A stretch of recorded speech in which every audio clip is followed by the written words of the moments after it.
একজন ইহুদি যুবকের মেসেজ। একজন ইহুদি যুবক বলছে, আমি ইহুদি, এতে আমি গর্বিত। কেন গর্বিত? কেননা দুনিয়ায় আজ আমাদের রাজত্ব। কে বলছে? ইহুদি যুবক বলছে। জিহাদে তোমাদের সাথে পেরে উঠতে না পেরে আমরা কি করেছি জানো? কাদের সাথে? মুসলিমদের সাথে। খুব সহজে তোমাদের যুবতীদের থেকে পর্দা উঠিয়ে দিয়েছি, কোরআনের শিক্ষা থেকে তোমাদেরকে সরিয়ে দিয়েছি, তোমাদের কাছে আমাদের পোশাক পাঠিয়ে দিয়েছি, আমাদের সংস্কৃতি পাঠিয়েছি, আমাদের সভ্যতা রপ্তানি করেছি শুধুমাত্র মুসলিমদের কাছে। এগুলো বলছে একজন ইহুদি যুবক। তিনি বলছেন, তোমাদের শপিং মলের দিকে তাকাও, কি দেখতে পাচ্ছ? সব উলঙ্গ পোশাকের মেলা, তাই না? মজার বিষয় না? মজার ব্যাপার হলো তোমরা সবকিছু সহজে গ্রহণ করে নাও আমাদের থেকে। তোমরা কি জানো না লুত সম্প্রদায়ের কি হয়েছিল?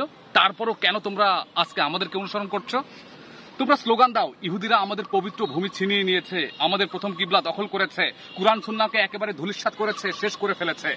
কি করেছো তোমরা আমাদের বিরুদ্ধে? কিছুই করতে পারোনি। কিছুই না করতে পেরে শুধুমাত্র তাকিয়ে দেখছো, পারবেও না আমাদের সাথে তোমরা। হা হা হা হা। দৃষ্টি মেলে তাকাও, রাস্তায় রাস্তায় তোমাদের যুবতীরা ঘুরে বেড়াচ্ছে আজকাল। কি খুশির কথা, আমাদের সংস্কৃতি তোমরা গোগ্রাসে গিলে ফেলেছ। তোমাদের অবস্থা শোচনীয়।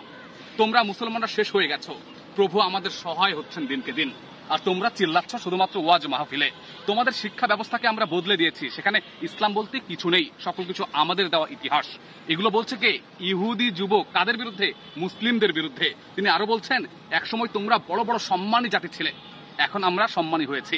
তোমাদের যুবকরা আমাদের হাতের দিকে তাকিয়ে থাকে, তোমরা এখন চাকর জাতি, আর আমরা চাকরি দিচ্ছি, আমরা ব্যবসা করছি। তোমরা এখন সুদের মধ্যে জড়িয়ে গেছো, আর আমরা সুদ প্রদান করছি, কারণ আমরা আমাদের মধ্যে কেউ সুদ গ্রহণ করতে পারে না। এই ব্যাপারগুলো আমরা আমাদের মধ্যে থেকে তোমাদেরকে খুব সহজে ছড়িয়ে দিতে পেরেছি শুধুমাত্র একটি কারণে, সেটা হচ্ছে আমরা ইহুদি জাতি আর তোমরা হচ্ছে মুসলিম জাতি। আর আমি ইহুদি, এটা আমি গর্বিত। এই যুবকটি এই ইতিহাসটি আমাদেরকে পাঠিয়েছেন, আপনারা চাইলেও সেটা নিতে পারেন আমাদের থেকে। ভাবতে পেরেছেন তারা কত সূক্ষ্মভাবে সেই মেসেজগুলো আমাদেরকে লিখেছে?